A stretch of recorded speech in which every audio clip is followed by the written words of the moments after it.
और हम बनाने वाले थे उसको थोड़ी देर बाद ही पहले ही मेरे को भी जेल में डाल दिया गया। और तभी मैंने सोच लिया पर कोई रोकने वाला नहीं है, अब अपने सामने कोई आने वाला नहीं है, क्योंकि कृष्ण भगवान ने जन्म पैदा जेल में होकर और कंस को मारा था, जो सबसे बड़ा कंस।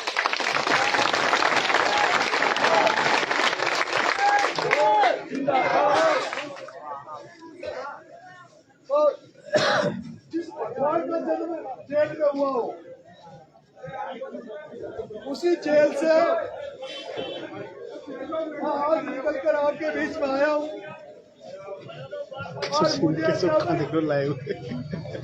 हर नाव दौरा पकड़ा गया।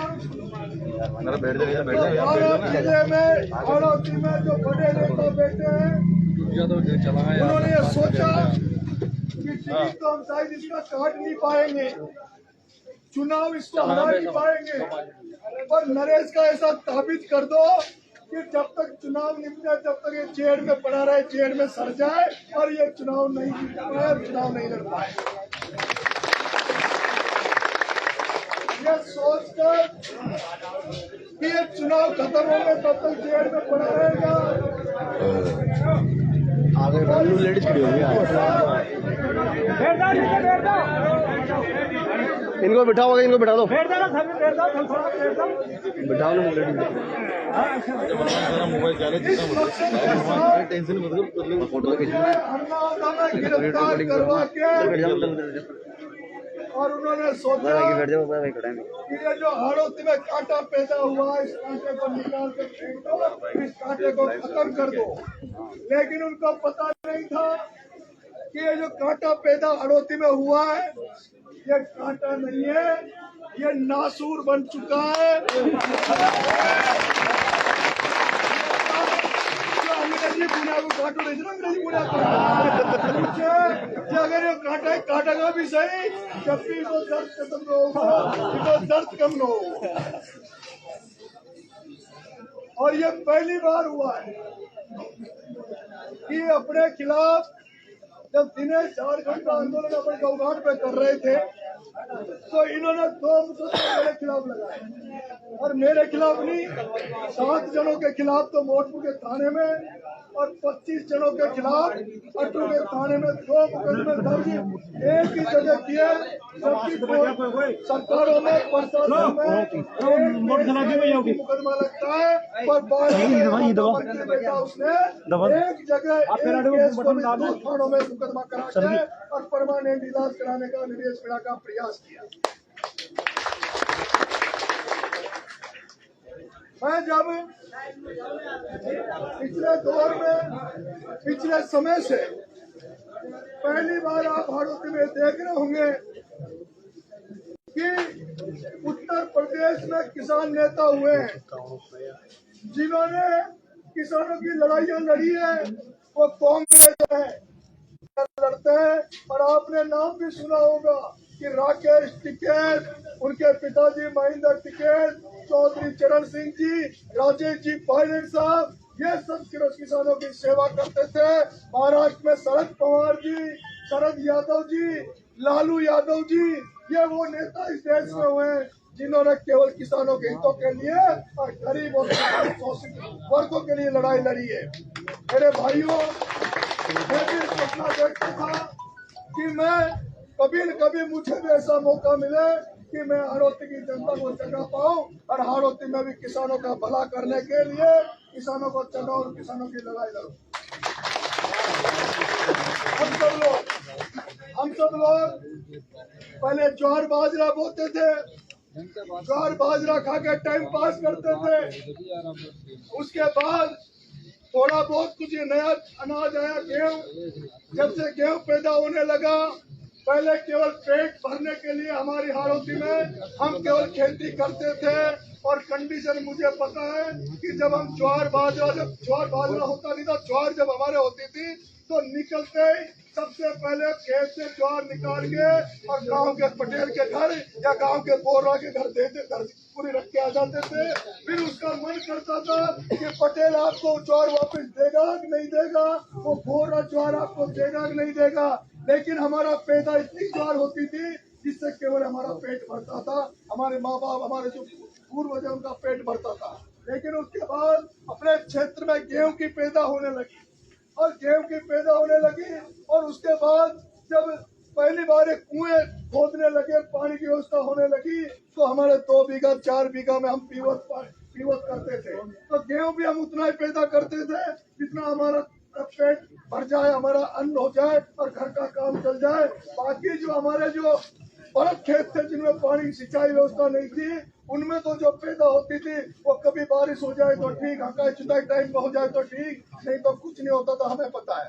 लेकिन जब थोड़ा बहुत किसानों के पास एक्स्ट्रा पैसा आने लगा, उन्होंने कुआं खोदना चालू किया और मैं देखता था जब उन्होंने कुएं खोदे सबसे पहले, उन कुओं से जैसे उन्होंने अपने खेतों को सिंचित करने लगे, उन कुओं में पानी बीत गया। फिर जब कुओं में पानी बीत गया तो उसके बाद एक वो मशीनें आती थी ट्यूबवेलों की, जो कुओं में होल करती थी, वो मशीनें हमारे लोग लाए। वो मशीनें जब कुओं में लगने लगी, वो भी 1-2 साल चली, वो पैसा भी वेस्ट चला गया। पहले कुएं का पैसा गया, फिर वो कुओं में जो ट्यूबवेल की, वो ट्यूबवेल को पैसा चला गया। उसके बाद हमारे लोग ट्यूबवेल भी अपने क्या बोलते हैं समरसीबल कराने लगे ताकि उनके खेतों का पानी मिल जाए। और आज कंडीशन ये आ गई, जो हमने वो ट्यूबवेल भी कराई उसका भी पानी सूख गया और जिनमें पानी था उसमें वाटर लेवल इतनी चली गई कि आज अगर कोई मोटर डालता है, समरसीबल मोटर उसमें डालता है, उसका खर्चा इतना आता है कि एक होल कराने के 2 लाख रुपए का खर्चा है। एक होल कराने का 2 लाख का खर्चा है। लेकिन मैं ये बात आपको इसलिए बता रहा हूँ कि ये पीड़ाएं हम अब तक झेलते आए हैं, ये किसान यहाँ का अब तक मरता आया है, लेकिन कभी भी किसी नेता ने, यहाँ के हाड़ौती के नेता ने ये नहीं कहा कि कैसे हम करके इन किसानों के खेतों में पानी पहुंचाने का प्रयास करें। आज दिन तक नहीं कहा, क्योंकि आपको पता है हमारे यहाँ जगनेटर की खेती होती थी 2-3-5 साल पहले। जगनेटर की खेती मैंने देखी है। जब हम 8 से 9 से पढ़ के आते थे या 12 से आते थे तो ये देखते थे कि खेतों में सर्दियों के टाइम पे ऐसा लगता था जैसे कोई सम्मेलन हो रहा हो, चारों तरफ लट्टू लट्टू चुपते थे और वो लट्टू जगनेटर के हुआ करते थे। और एक जगनेटर में 3 लीटर डीजल, एक जगनेटर में 3 लीटर डीजल चलता था। उसके बाद केवल किसान यहाँ का डीजल का पैसा देने में लगा देता था। आड़ोती के किसानों के पास ट्रैक्टर खरीद लिया तो जो अब तक की कमाई वो चली जाती, कोई होल करा लिया तो अब तक की कमाई वो चली जाती है। किसी के बच्चे का कहीं स्कूल कॉलेज में नंबर आ जाए तो पूरी कमाई चली जाती है। आड़ोती के किसानों ने केवल अपने बच्चों को पालने के लिए और अपने पेट भरने के अलावा कुछ नहीं कमाया। इसके अलावा आड़ोती के किसानों के पास कुछ नहीं है। जबकि मैं आपसे कहना चाहता हूँ कि महाराष्ट्र के जो किसान है, जो गन्ना की खेती करते हैं, वो महाराष्ट्र के किसान गन्ना की खेती करते हैं, वो गन्ने की मीलें लगी हुई है, मीलें, और वहाँ के किसान खुद की फैक्ट्रियां लेके बैठे हैं। वहाँ के किसानों के पास खुद की फैक्ट्रियां हैं, खुद के कारोबार है, खुद की दुकानें हैं। और आज वहाँ के किसान, आप चाहोगे तो सबके सब करोड़पति अरबपति मिलेंगे। आज सिक्योरिटी में चले जाओ, जहाँ रेगिस्तान था, जो गंगानगर, जैसलमेर, बाड़मेर, वो जब आप रामदेवरा गए होंगे, बाबा रामदेवरा की जब आप यात्रा जाते हैं तो पूरा रेतीला एरिया है, वहाँ बंजर जमीन थी, उस रेत में कुछ नहीं होता था। लेकिन वहाँ के नेता इतने मजबूत थे कि आज से बरसों पहले इंदिरा गांधी नेहरू उस एरिया में ले आए और उसने इंदिरा गांधी का फर्क ये पड़ा कि आज जैसलमेर, गंगानगर पूरा एरिया हरियाणा बन चुका है, चारों तरफ हरियाली छा चुकी है और वहाँ के किसान भी सब स्कॉर्पियो और सफारी में बैठते हैं। लेकिन आप उत्तर प्रदेश में किसानों के पास चले जाओगे, हर घर में गाड़ी मिलेगी, हर घर में सफारी मिलेगी, हर घर में हर किसान के बच्चे दिल्ली और जयपुर में नौकरियां करते हुए और कारोबार और प्रॉपर्टी कारोबार अन्य कारोबार से जुड़ते हुए मिलेगी। लेकिन मेरी इस कोटा बारा बूंदी झालावाड़ के इस एरिया में आज दिन तक ऐसा कोई आंदोलन नहीं हुआ, ऐसा कोई नेता नहीं हुआ जिसने किसानों को जगाया हो, जिसने किसानों के हकों की लड़ाई लड़ी हो। मेरे गाँव के, मेरे आसपास के लोग जानते हैं, जब जगनेटर चलते थे और मैं खेती करता था, मुझे दुख होता था। 3 लीटर घंटा का जगनेटर खाता था, 12 घंटे का हिसाब जोड़ते थे, कोई लेना देना नहीं था। फिर मैंने डंडा उठाया, बिजली वालों का इलाज किया, पूरे एरिया में लाइट खंबे लगवाए।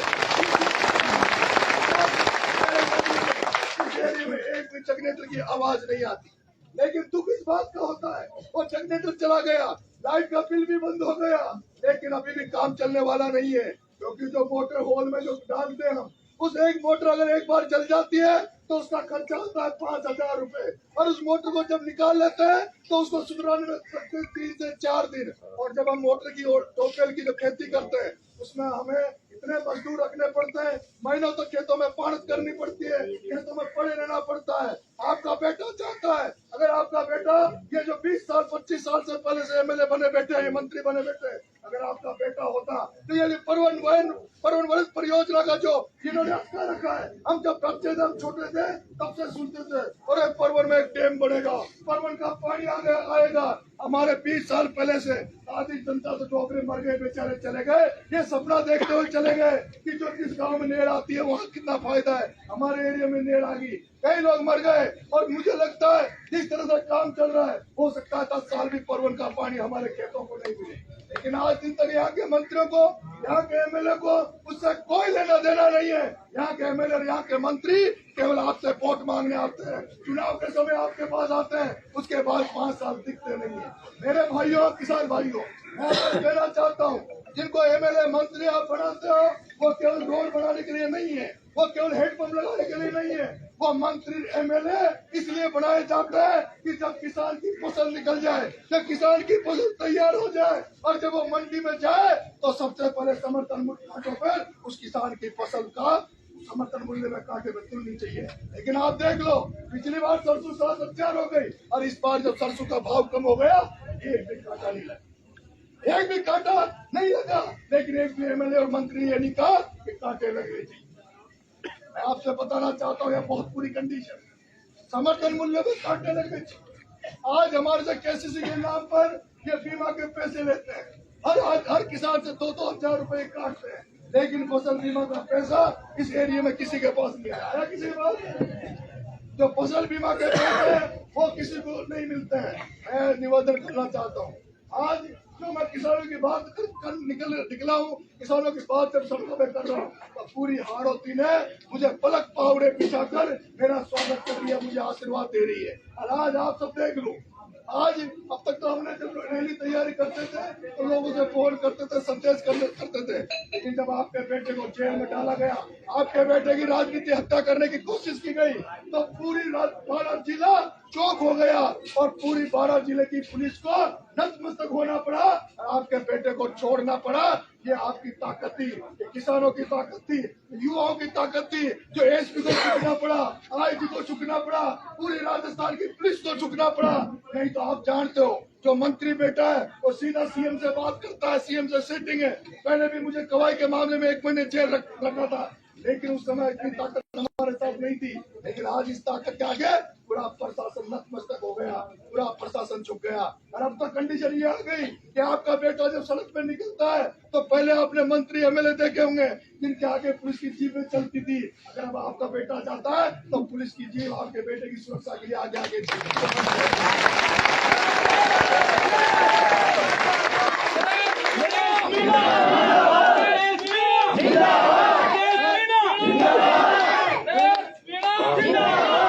मैं अब आपको कल का घटनाक्रम बताता हूँ। मैं कल छबड़ा में किसान रैली में गया, मेरे को जानते, मैं या तो अड़ता नहीं, और मैं अगर अड़ गया तो ना मैं बंदूक से डरता हूँ, ना लाठी से डरता हूँ। मैं जिंदगी में कभी भी कोई प्रेस्टीज बनाता ना हुई हूँ, अपनी इज्जत को नाक का दाव नहीं बनाता। लेकिन अगर मैंने बढ़ा लिया तो मैं कभी जिंदगी में पीछे पीठ नहीं दिखाता, पीछे नहीं हटता। और यही कारण है कि अब तक मैं राजनीति में बिना पद के भी जिंदा रहा। 20 साल तक मेरे को जो जयपुर में युवाओं ने जिंदा रखा वो केवल इस बात से युवाओं ने जिंदा रखा कि हमारा भाई जहाँ खड़ा रहता है, जहाँ रहता है, वो पीठ दिखाकर भागता नहीं, चाहे मर जाए, चाहे गोली चल जाए, चाहे लाठी चल जाए। कल इसी तरह की कंडीशन मेरे साथ छबड़ा में भी हो गई। छबड़ा में मेरे सामने ऐसी परिस्थिति खड़ी हो गई थी जब ये था कि या तो नरेश तू जेल जा या फिर तूने जो अब तक कमाया है उसको यहाँ खो दे। और जब वहाँ के प्रशासन ने, वहाँ के एटीएम ने सब किसानों की बेइज्जती करी, मैंने कहा एटीएम जब तक माफी नहीं मांगेगा नरेश बिना पीछे नहीं हटेगा। और जब एटीएम ने माफी नहीं मांगी, एटीएम ने 1-2 घंटे माफी नहीं मांगी, तो आपके बेटे ने कहा या तो एटीएम माफी मांग ले, नहीं तो ट्रेन की पटरी पे चढ़ूंगा। और मैं आपसे कहना चाहता हूँ, जब उसने माफी नहीं मांगी तो या तो बाबा कर्नल भैंसला पटरी पे चढ़ा था, या आपका बेटा छपरा की ट्रेन की पटरी पे चढ़ा।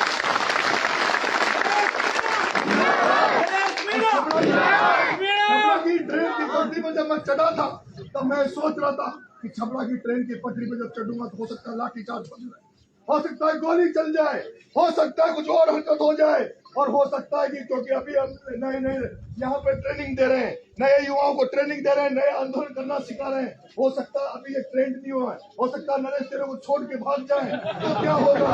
तो मैं जब वहाँ ट्रेन की पटरी में पूगा तो मैंने देखा कि यहाँ हजारों नरेश मीणा बन चुका है, हर व्यक्ति के अंदर नरेश मीणा घुस चुका है, नरेश मीणा मरने के लिए तैयार हो चुके हैं। और मैंने देखा कि जब मैं ट्रैक्टर लेके पटरी पर चढ़ा तो हजारों नरेश मीणा उस पटरी पर बैठे हुए, ना उनके चेहरे में डर था, ना उनके दिमाग में डर था, उनको किसी प्रकार का 1% भी पुलिस का डर नहीं था। उनका डर पता नहीं कहाँ गायब हो गया। पिछले कुछ दिनों से वो पुलिस से ऐसे हंसी मजाक करते हैं, वो पुलिस को पुलिस ही नहीं मानते। मैं देखता हूँ नहीं हुआ कि मैंने जब वहाँ ट्रेन की पटरी पर चढ़ा तो मुझे खुद को पटरी से हटाना पड़ा, उनको हाथ जोड़ना पड़ा कि तुम हट जाइए।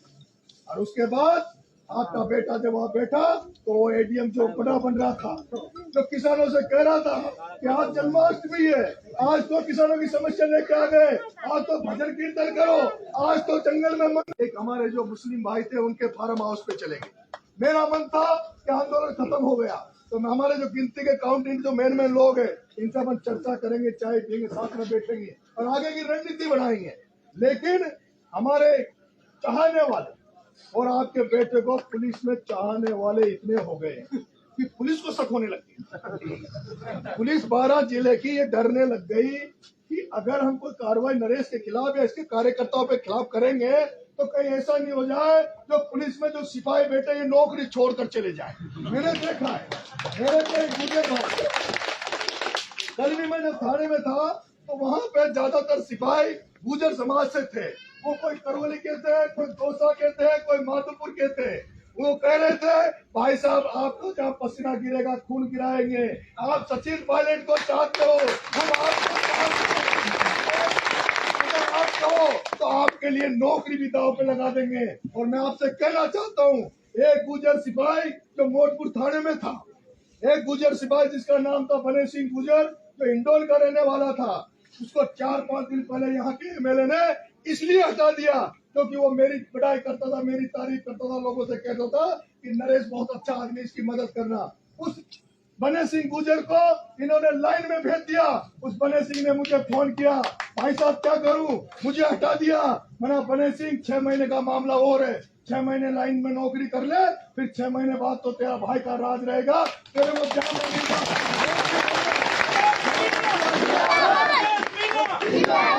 कहीं मौका नहीं मिला तो तेरा भाई एमएलए बन गया तो तेरे को बॉडीगार्ड रखेगा बने सिंह, तुझे बॉडीगार्ड रखेगा। लेकिन बने सिंह ने कहा नहीं भाई साहब, नहीं भाई साहब, बने सिंह गुजर ने कहा नहीं भाई साहब, मुझे ऐसी नौकरी नहीं करनी, मुझे गुलामी नहीं करनी। आप बड़ी बात मानो, वो सिपाही बने सिंह गुजर नौकरी छोड़ के घर चला गया, कहा कि मेरे बाप दादाओं के पास बहुत कुछ है, ऐसी पुलिस की चुल्ले की नौकरी नहीं करूंगा, ऐसी गुलामी की दफ्तर नौकरी नहीं करूंगा। इस तरह से हमारे लोगों के साथ कुटाराघात होता है। हमारे बच्चे जो पटवारी सिपाही छोटी छोटी नौकरियां जो कर रहे हैं उनको डराया जाता है, धमकाया जाता है, उनसे कहा जाता है कि अगर तुम यहाँ के नेताओं के खिलाफ जाओगे, नरेश के खिलाफ जाओगे तो तुम्हारे तबादले कर देंगे। लेकिन अब समय ऐसा आ गया कि लाखों लोग नरेश के साथ लग गए, अब तुम तबादला किसका करोगे, अब तुम किसको ढूंढोगे। तो मैं कहना चाहता हूँ, जब आपको बेटा फिर उसके बाद वहां से आंदोलन खत्म करके मैं महाकालेश्वर के दर्शन करने मध्य प्रदेश जा रहा था, उज्जैन। तो मुझे पता नहीं था वो हन्नावदा थाने में अचानक से पुलिस आ गई। पुलिस ने लट देके एकदम हमें रोक लिया। मैंने मेरे ड्राइवर को कहा, मेरे भाई को कहा कि भैया रुक जा, हमें कोई इनसे टकराना नहीं है। मुझे गिरफ्तार किया और आप ये नहीं मानोगे आपको भरोसा नहीं होगा। जैसे मुझे गिरफ्तार किया, मैंने वहां के थानेदार को कहा कि साहब थानेदार जी, आप मुझे दूसरी जगह भेज दो। अगर आप मुझे इस थाने में रखोगे तो लोग यहाँ आएंगे, बड़ा उत्पात हो सकता है, बड़ा नाटक हो सकता है, गोली चल सकती है, लोग मर सकते हैं, आप मुझे यहाँ से हटा दो। वो थानेदार को मेरी बात जची नहीं, वो थानेदार अन्ना होता को मेरी बात जची नहीं, मुझे हल्के में ले लिया उसने भी। और जब उसने मुझे हल्के में लिया तो पता चला कि 10 मिनट बाद तो थाने पे लोग चढ़ गए, पूरे हन्ना होता के आसपास के लोग। पहली बार मेरा ससुराल चढ़ गया।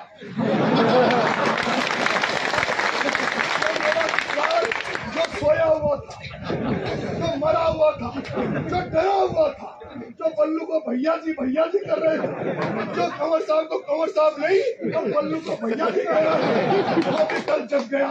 और जगह तो ऐसा जगह जिसका जब मैं सीन बताऊंगा तो आप भी आश्चर्य। वो पूरा एरिया, वो हन्ना होता का पूरा एरिया उस थाने पे जा चढ़ा। और थाने पे चढ़ने के बाद एडिशनल एसपी और डिप्टी ने कहा कि हमारे हैं, तो थानेदार ने कहा कि नरेश जी आपको शिफ्ट करेंगे, और एडिशनल एसपी और डिप्टी का हम वेट कर लेते हैं। लेकिन जैसे ही एडिशनल एसपी डिप्टी आए, मुझे गाड़ी में बिठाया, मुझे आवाज आई कि गोलियां चल रही है। वहां पुलिस ने गोलियां चलाई, हवाई फायर किए, तब जाकर पब्लिक वहां पीछे हटी। फिर भी वहां 5 जगह पंप पे सारे लोग इकट्ठे हो गए। फिर जब पुलिस इतनी डर गई, फिर उसके बाद मुझे जब लेके आए, तो आपको मैं बताना चाहूंगा कि देवरी गांव में ट्रैक्टर लगा दिया, एक तरफ से जाम कर दिया पूरा रोड, और वहां के देवरी के आसपास के युवा सबके हाथों में लट्टू हथियार, और गाड़ी के आगे खड़े हो गए। लट्टू हथियारों को लेके एडिशनल एसपी की गाड़ी, 3 डिप्टियों की गाड़ी, जिस धामड़िया, बंजारी, देवरी, कड़िया, उमरिया में पुलिस का सिपाही देख के भाग जाते थे कि अफीम का केस बनाने आ गए। उस देवरी, उमरिया, धामड़िया के लोग धारे गंडासी लेके पुलिस की डिप्टी एसपी के सामने खड़े हो, और खड़े होके कि नहीं गाड़ी रोक। मैंने कहा मेरा साहब मुझे उतारो नहीं तो ये लोग नहीं मानेंगे। एडिशनल एसपी ने कहा कांच में से कर दो। मैंने कहा साहब देख लो। उन्होंने कांच खोला, मैंने कहा अभी मेरे साथ सारे लोग हैं। मैंने कहा भैया मान जाओ, और कोई अनहोनी हो जाएगी रात का समय, कि नहीं भाई साहब। उन्होंने कि नहीं आपको करना पड़ेगा, हम आपको नहीं जाने देंगे चाहे आज कुछ भी हो जाए। मैंने एडिशनल साहब को कहा, मेरा साहब कत्लेआम हो जाएगा, लोग मर जाएंगे। मैंने एडिशनल साहब को कहा, तो एडिशनल साहब को विश्वास, उनको डर था कहीं इसको हटा ले, मुलजिम को गिरफ्तार कर लिया, मुलजिम को तो नौकरी चली जाएगी। मैंने उनको कहा, मैं खानदानी बेटा हूँ, आपसे वादा कर रहा हूँ, भागूंगा नहीं, फरार नहीं हूँ। ऐसा लोगों को लगता है कि लोग पक जाए। मैंने कहा मैं आपको वादा करता हूँ। मैं उतरा गाड़ी में उतरा, मैंने उनके हाथ जोड़े, सब हाथ जोड़े तो वो नहीं माने कि नहीं भाई साहब नहीं जाना। लास्ट में मैं उनके पैरों में पड़ा, मैं ढुकरिया करके उनके जब पैरों में पड़ा, मैंने कहा कि मुझे आज जाने। कल 3 बजे तक अगर मुझे नहीं छोड़े पुलिस, तो उसके बाद पूरे राजस्थान को जाम कर देना, लेकिन आज मुझे जाने दो, क्योंकि रात का समय है, रात का समय सोशल मीडिया का जमाना है।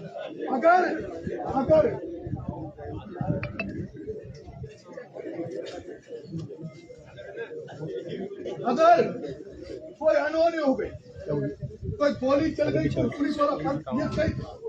पुलिस वाले, मेरे को पता, मैं सीन देख रहा था, कांप रहे थे, उनको लग गया था आज हमें मरना, आज हम मरे। फिर ये सब किया। मैंने कहा कि रात का समय अगर कोई अनहोनी हो जाए तो पूरी जगह जाम था, थोड़ा कुआं जाम था, अटरू जाम था, अल्डान जाम था, काला तलाव जाम था। और जैसे ही वहाँ घटना होती तो वो आग एकदम पूरे राजस्थान में भभकती, और उसका नुकसान बहुत ज्यादा हो सकता था। लेकिन उन्होंने फिर मेरी बात मानी, और मेरे बात मानते जैसे ही उन्होंने रास्ता दिया, रास्ता देने के बाद आप मानोगे नहीं, जो एडिशनल एसपी मुझे गिरफ्तार करने आया था वो मेरे गले लिपट गया। वो एडिशनल एसपी मेरे गले लिपट गया, और उसने कहा तेरी जननी को धन्य है बेटा, तू मर्द की औलाद है,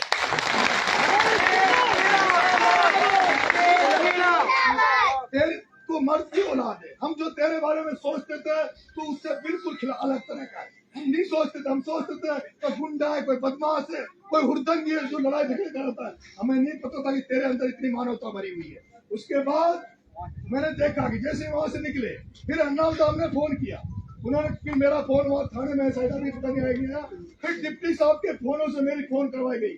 मेरे पास किसी का नंबर नहीं था, मैंने कहा कि साहब मेरा छोटा भाई मैनेजर है, उससे मेरी बात करा दो तो वो मैनेज कर लेगा। सौभाग्य से बात कराई, फिर सौभाग्य में जहां जहां भी जाम लग रहे थे मैंने कहा तुरंत हरीश बंटी से, भरत से इनसे बात करो और जो हन्ना में जो लोग हैं उनके हाथ जोड़ के कहो कि भाई आज रात को भी चले जाओ, क्योंकि रात के समय हो सकता है कोई नशे में, दारू में कोई अन्य आदमी, कोई दूसरा व्यक्ति कोई गड़बड़ कर दे तो उसका पश्चाताप हमें करना पड़ेगा। वहाँ हमने समझाया, लेकिन जैसे एडिशनल साहब और डिप्टी साहब की 3 गाड़ियां हमारे साथ जा रही थी, पुलिस की हिम्मत नहीं हो रही थी आगे बढ़ने, वो होपलेस हो गए थे, घबरा गए थे। फिर मैंने कहा साहब मैं बैठा हूँ, जहाँ लोग रोकेंगे मुझे आप मौका दो, मैंने इतनी ताकत है कि मैंने जिस सेना को तैयार किया वो सेना आदर्श की सेना है, वो अनुशासित सेना है, वो मेरी बात को नहीं टालेगी। धीरे धीरे हम आए, फिर हम अटरू में आ गए। जब तक मैंने धोड़ा कुआं जहाँ जहाँ जाम लग रहे थे उनको फोन कर करके हटवाया, और अटरू में जब आए तो अटरू में अल्डान में आगे मेड़मा में जाम था। फिर उन्होंने हमारी जो गाड़ी थी उसको उधर जेल की तरफ होके पिपलोद होके और फिर घुमाई। और उसके बाद जो एडिशनल साहब जो मेरे पहले हो सकता था खिलाफ होंगे, हो सकता है डिप्टी साहब मेरे खिलाफ होंगे, लेकिन उस घटनाक्रम के बाद जो एडिशनल साहब ने ऊपर वहाँ जो मैसेज किया आई थी साहब को ऊपर के लेवल पे कि साहब जैसा हम सोच रहे थे ये लड़का बिल्कुल भी वैसा नहीं है, इस लड़के का अपमान हुआ इसलिए इस लड़के ने आंदोलन किया है। फिर उसके बाद सारा सिस्टम बदल गया, और जो 2 मुकदमे दिनेश के झारखंड के मेरे ऊपर लगाए थे, जो बंगोरपुर के थाने में और जो कवाई के थाने में, आप मानोगे नहीं, कल का मामले में तो 151 में मुझे छोड़ दिया और वो दोनों मुकदमों में थाने में जमानत ले ली, जिसके लिए मुझे 1 महीने जेल जाना पड़ा।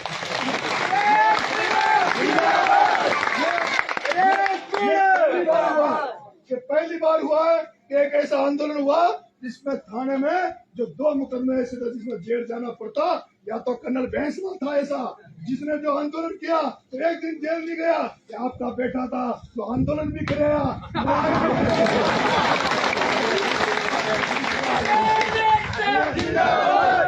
मैं आज सबको बहुत बहुत धन्यवाद देना चाहता हूँ, जो ताकत आपने कल दिखाई, जो ताकत आज आपने दिखाई, इस ताकत को आप सुरक्षित रखो, इस ताकत को सुरक्षित रखो।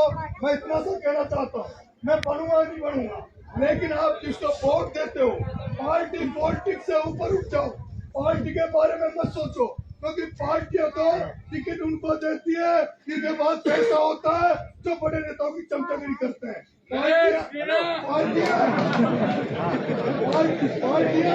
पार्टियां आप देख लो, पार्टियां जिनको टिकट देती है, पार्टियां जिनको टिकट देती है, जिनको पार्टी के नाम पर वोट देते हैं, वही पार्टी के नाम पर बढ़कर आज हमें शोषण कर रहे हैं, हमें जेलों में भेज रहे हैं।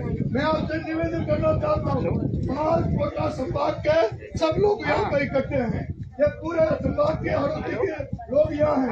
आज सबसे हाथ जोड़ के निवेदन करना चाहता हूँ, पार्टी पॉलिटिक्स कोई भी हो, जो किसान का बेटा हो, चाहे वो ठाकुर समाज का हो, चाहे गुर्जर समाज का हो, चाहे माड़ी समाज का हो, चाहे लोधा समाज का हो, चाहे जो ब्राह्मण जो खेती करता हो, जिसके भी खेतों में रहता हो, जो खेतों में रहता हो, खेती करता हो, जो किसानों को अपने दिल में रखता हो, उसको वोट दिया करो।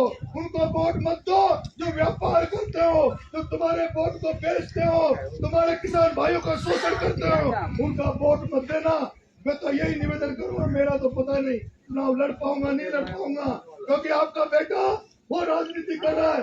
चुनाव लड़ने वाला व्यक्ति इस तरह की राजनीति नहीं करता। चुनाव लड़ने वाला व्यक्ति तो केवल पोस्टर चिपका देता, बैनर चिपका देता, टिकट मांगने के लिए बड़े बड़े नेताओं के तलवे चाटता, गुलामी करता, चमचागिरी करता। टिकट मांगने वाला व्यक्ति कभी जेल जाने की नहीं सोचता, आंदोलन करने की नहीं सोचता। टिकट मांगने वाला एमएलए बनने वाला व्यक्ति रेलवे ट्रैक जाम करने की नहीं सोचता। आपका बेटा एमएलए नहीं बनना चाहता, आपका बेटा सांसद नहीं बनना चाहता। एमएलए तो मैं 2008 में भी बन रहा था, 2013 में भी बन रहा था, क्योंकि आपका बेटा कर्नल फैसला बनना चाहता है, आपका बेटा किरोड़ी लाल मीणा बनना चाहता है, आपका बेटा हनुमान बेनीवाल बनना चाहता है।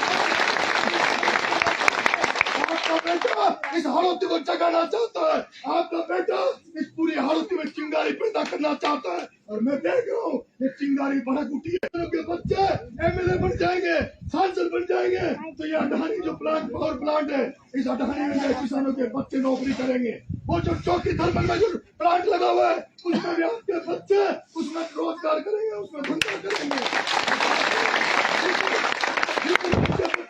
जितने किसान के बच्चे बड़े पदों में चले जाएंगे, एमएलए एमपी बन जाएंगे, तो आपके बच्चों को जो हमारे बेरोजगार घूम रहे हैं, उनको रोडों के ठेकेदार बनाएंगे, उनको रोडों के ठेके दिलाएंगे, उनको पीएचडी के ठेके दिलाएंगे। आप केवल खेती बाड़ी पर डिपेंड मत रहो, आप केवल खेती बाड़ी पर डिपेंड मत रहो। खेती बाड़ी से काम चलने वाला नहीं है, आपको धंधा करना पड़ेगा। अपने बच्चों को पढ़ाओ लिखाओ, बच्चों को नौकरी दिलाओ, और बच्चे नौकरी नहीं लगे तो उनके बाद उन बच्चों की सुरक्षा करेंगे हम लोग। करता हूँ, ईश्वर से कामना करता हूँ कि भगवान मुझे उस जगह का, लेकिन आज नरेश ने वो कमा लिया जो इस हाड़ौती में किसी ने नहीं कमा। इसलिए आप सबको मैं धन्यवाद देना चाहता हूँ। अब आपका समय आ गया।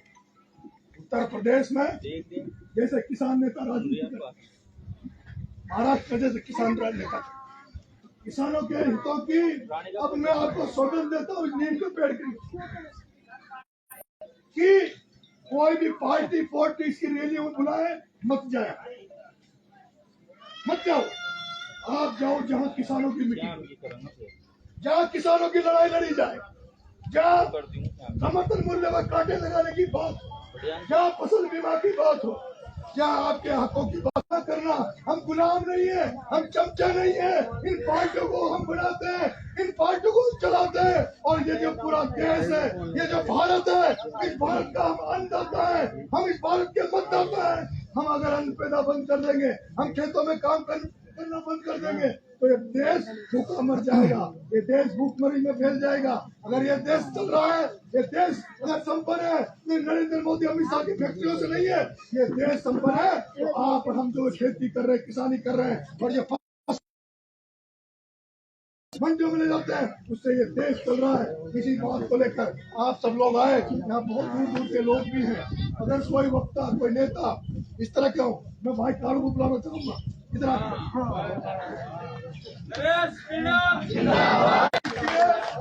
इसको मैंने देखा तो जैसे पुलिस दिखते है कूदने लगता है। इसलिए बहुत बदलाव, चीजें बदल रही, सिस्टम बदलेगा। और